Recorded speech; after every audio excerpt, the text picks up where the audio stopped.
On va ouvrir la cérémonie par le discours du président de l'ASIC. L'ASIC, c'est l'association des anciens amis d'enfance de Santhiaba Ziguinchor.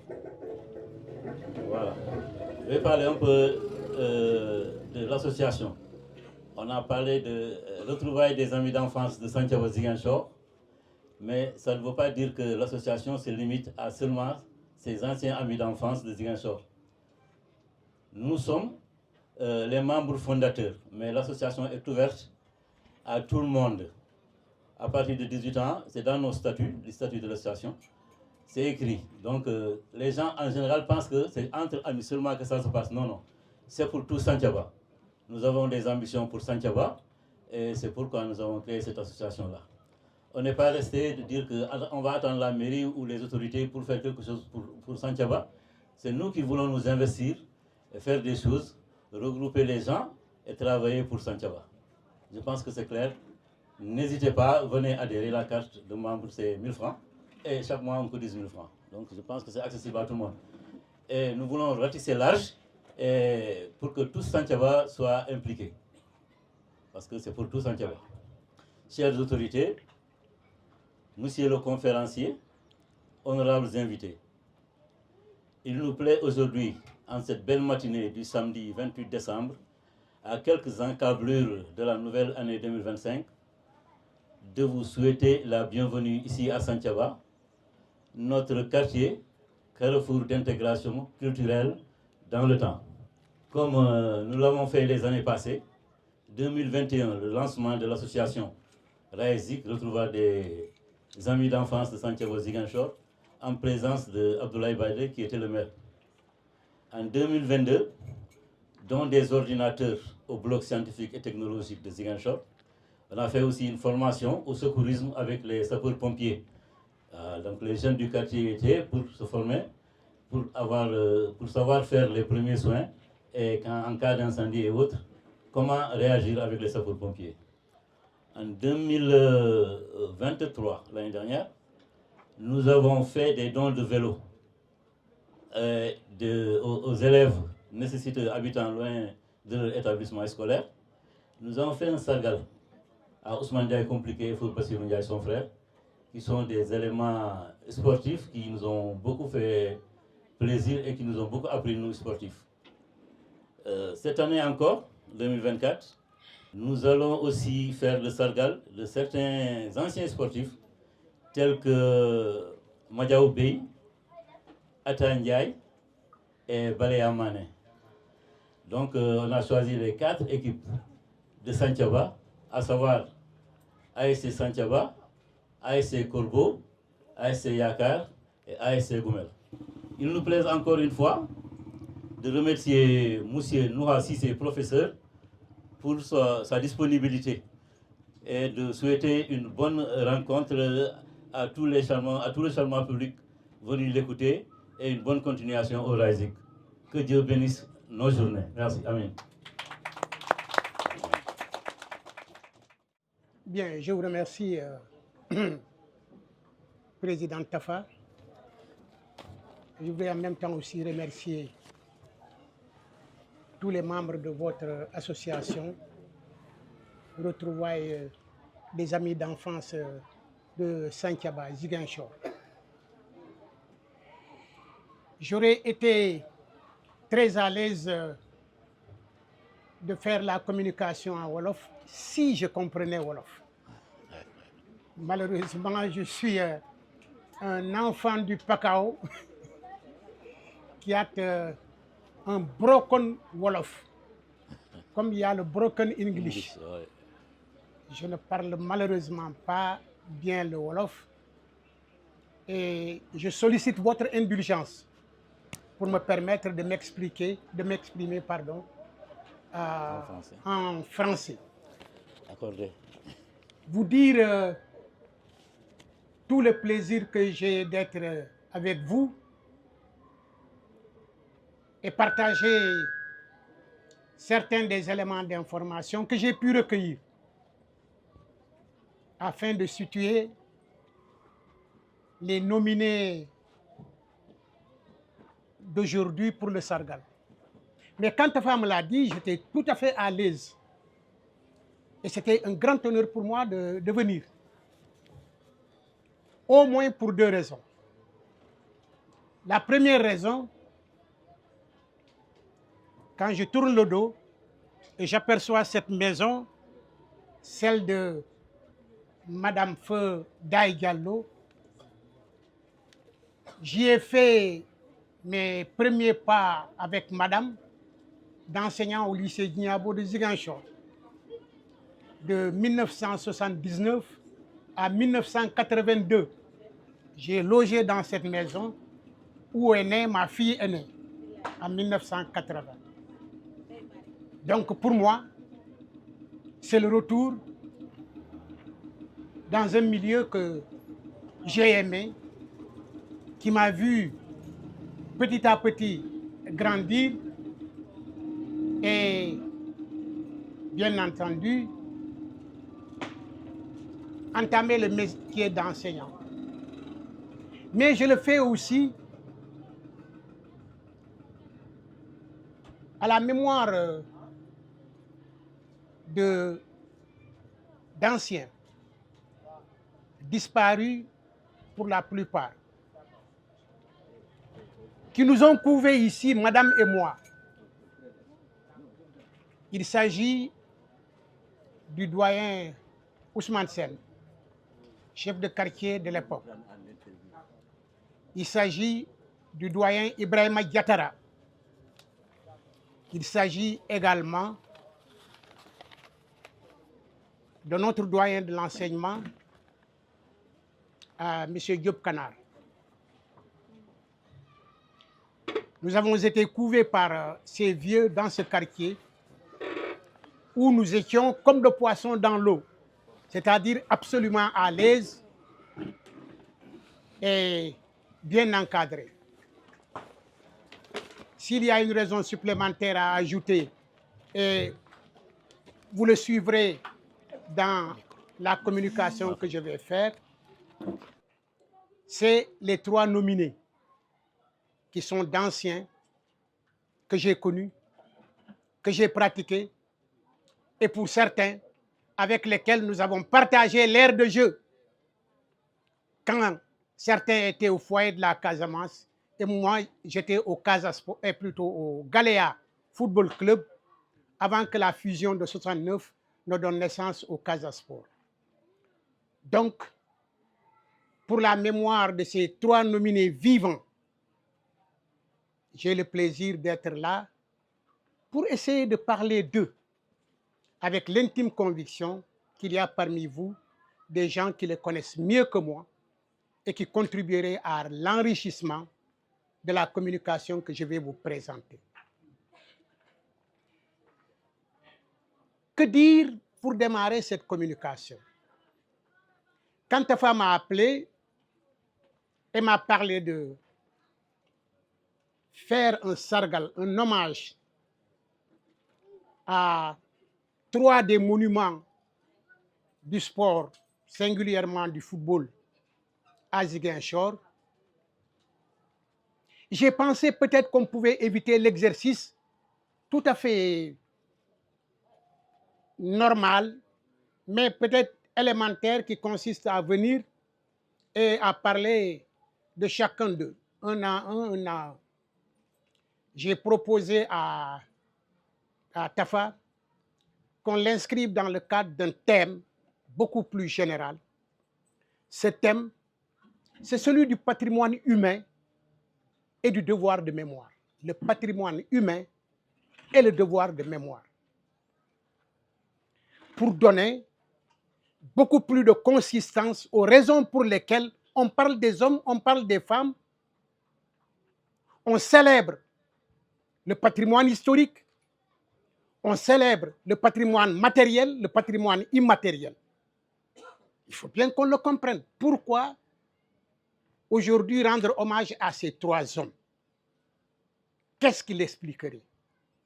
Et c'est pour ces raisons que j'ai voulu, en préliminaire, les circonscrire dans le cadre de ce qu'on appelle le patrimoine. Mais en même temps, nous sommes des hommes et des femmes vivants, nous rappeler d'eux par la chaîne de transmission qui fait qu'on a non seulement leur biographie, mais en même temps, on a des aspects de leur vie qui sont inspirants, qu'il faut perpétuer de génération en génération. Et donc, si vous comprenez un peu le cadre logique dans lequel j'ai placé le Sargal, l'hommage à ces trois hommes, alors on va commencer. Mesdames, Messieurs, l'histoire des hommes est un récit complexe.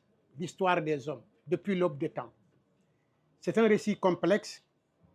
Il est tissé d'événements marquants, des récits captivants.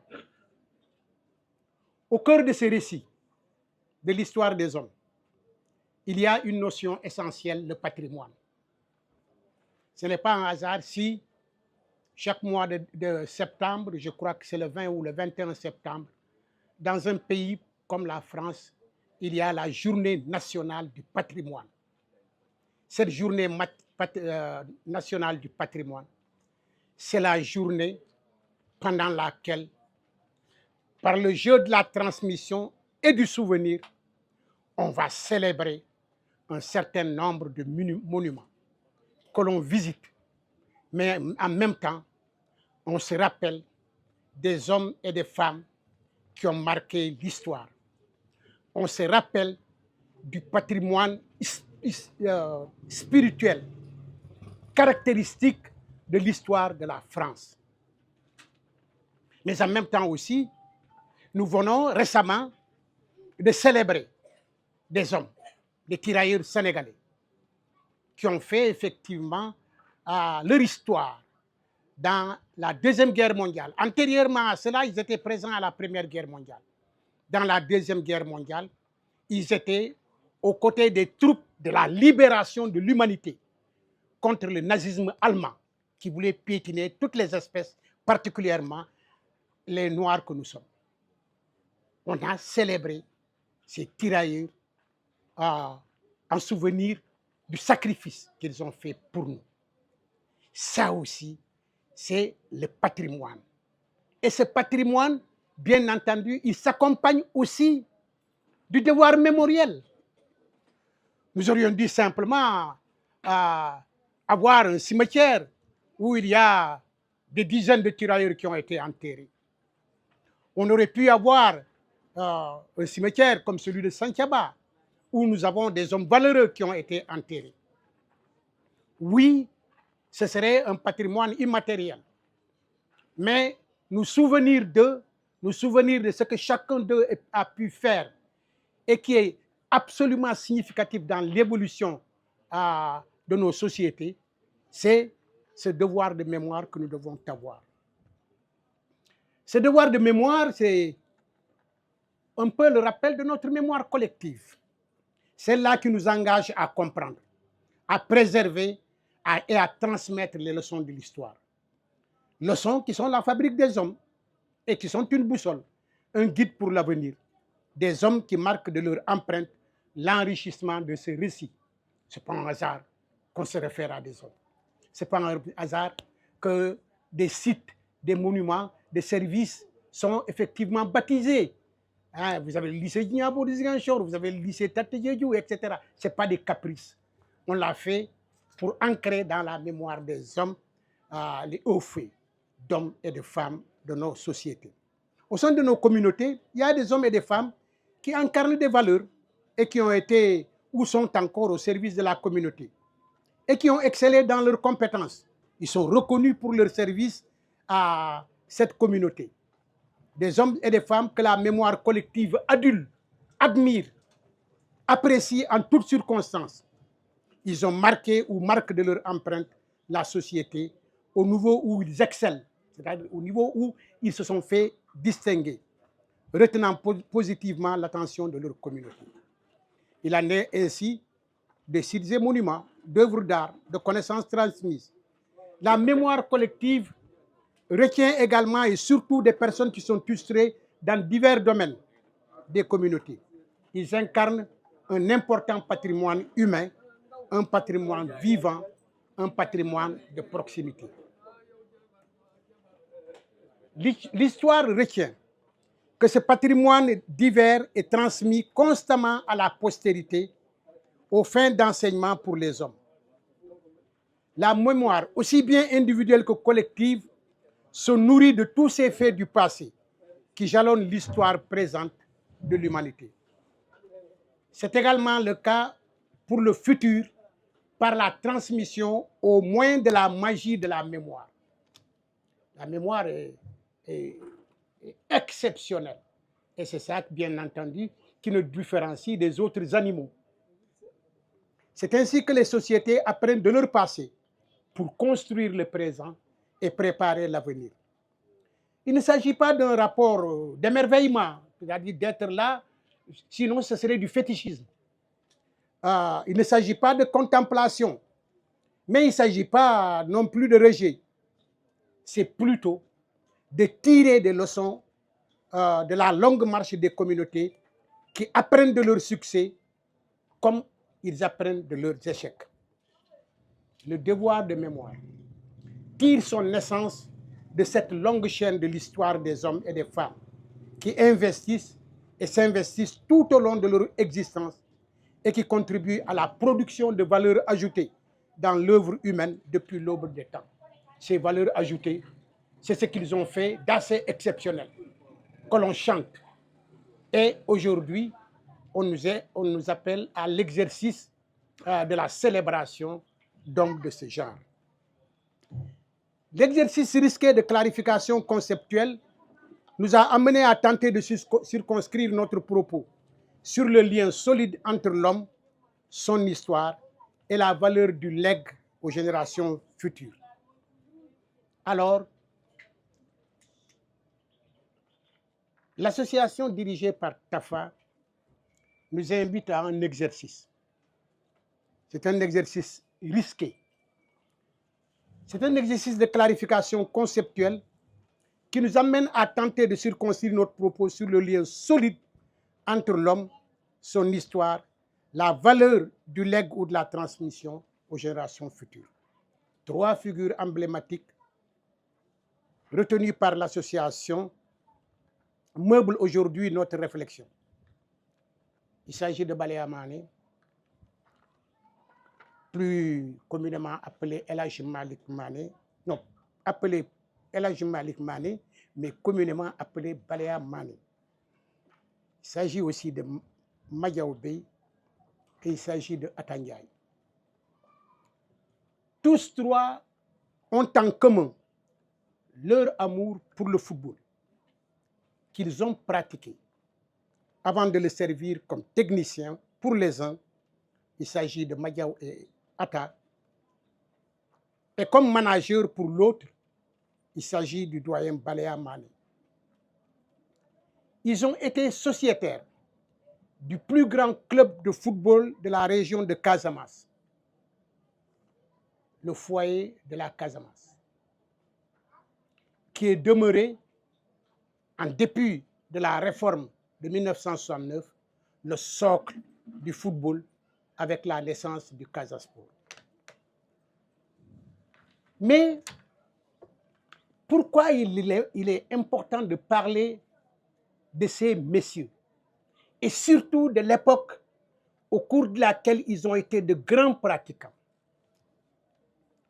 Pour le comprendre, faisons un peu une brève présentation du contexte politique, social de l'époque. Pour mémoire, les États post-indépendants de l'ancienne Afrique occidentale française ont très tôt construit tous ces États-là, Sénégal, Soudan à l'époque, le Mali, la Côte d'Ivoire, etc. Tous ces États ont construit une identité ancrée sur la promotion de la culture et des sports, notamment le football. Une grande rivalité. Nous avons quitté les chaînes de la domination coloniale. Nouvellement indépendants, il fallait manifester une identité. Celle-là, elle n'était pas économique parce qu'elle était sous domination française, même juste après nos pays post-indépendants. Mais ce que la France, ce que les pays colonisateurs n'ont pas dominé, c'est bien entendu notre culture. Mais c'est également la pratique du sport dans lequel nous avons excellé. Or, dans ce domaine d'une identité progressivement remise en relief, dans ce processus-là, bien entendu, des rivalités importantes ont émergé.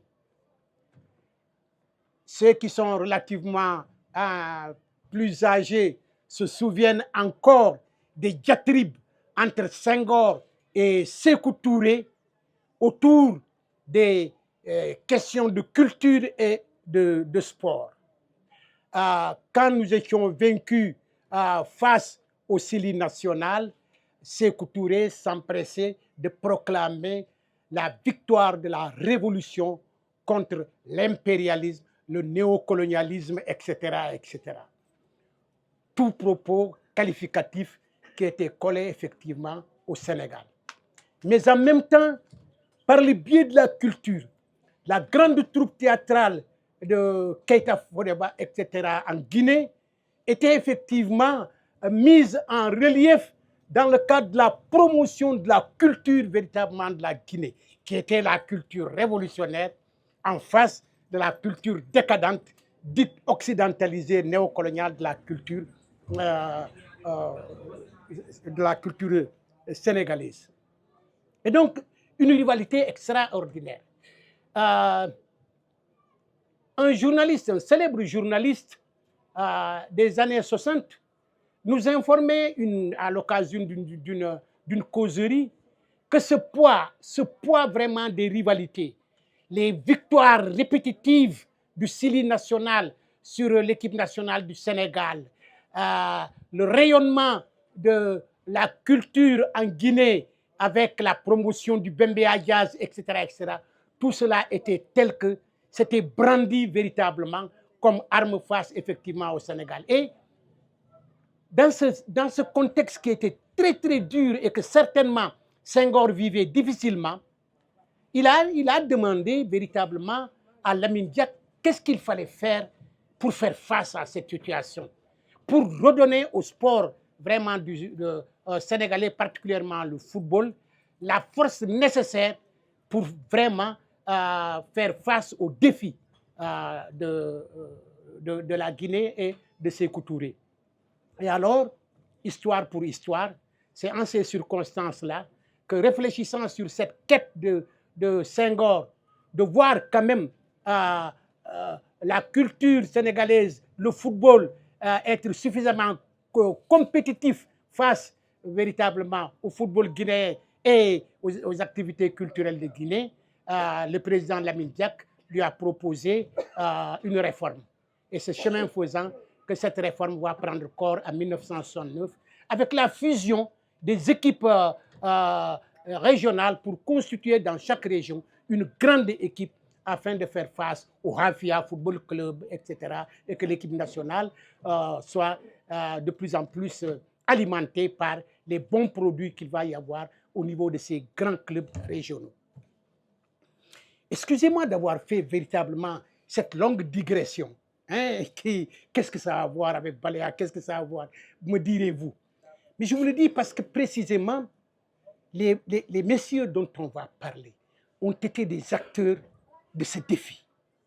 Ils ont été des acteurs de ce défi dans le cadre de la grande rivalité entre le Sénégal et la Guinée, on aurait pu parler également du Mali avec lequel on venait de divorcer et pour lequel le contentieux politique était extrêmement lourd.